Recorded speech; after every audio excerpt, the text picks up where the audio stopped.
السلام عليكم ورحمة الله وبركاته. ازيكم عاملين ايه؟ يا رب تكونوا بخير. النهارده يومنا بقى مع الطيور زي ما انتم شايفين يا حبايبي. بسم الله ما شاء الله، الله اكبر. عندي الحته الوسعيه دي كلها. انا بعمل فيديو دلوقتي وانا مع الطيور، بنتعلم مع بعض ازاي بنربي الطيور والبط كمان، وازاي المكسب من البط يا جماعه. زي ما انتم شايفين بسم الله ما شاء الله. صلوا على النبي يا حبايبي في التعليقات، وما ننساش اللايك والاشتراك في القناه عشان يوصل لكم مننا كل جديد. شايفين بقى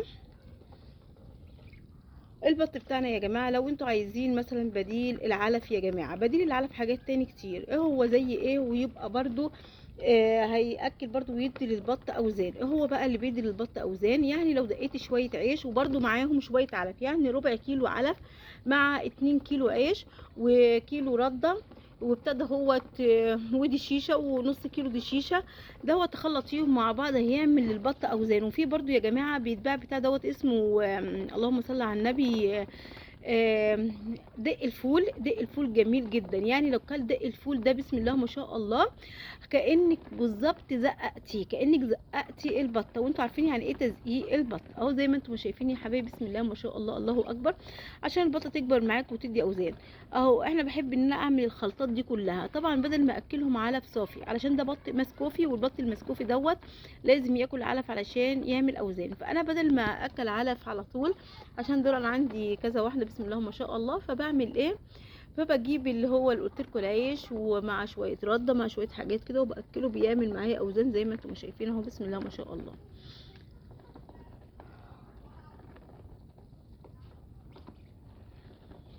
اهو يا جماعه شايفين بسم الله ما شاء الله.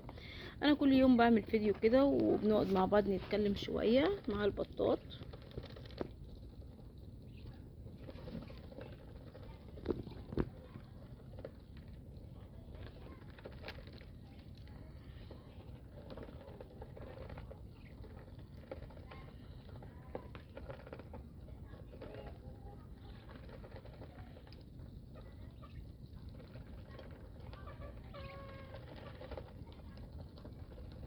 اهو شايفين بسم الله ما شاء الله. قولي رايكم ايه في الفيديو الجميل بتاعنا ده.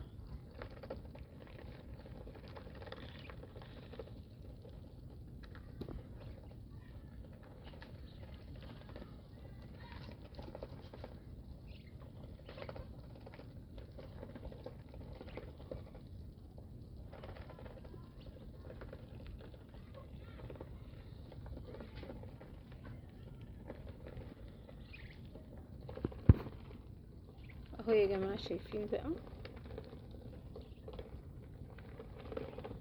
بسم الله ما شاء الله.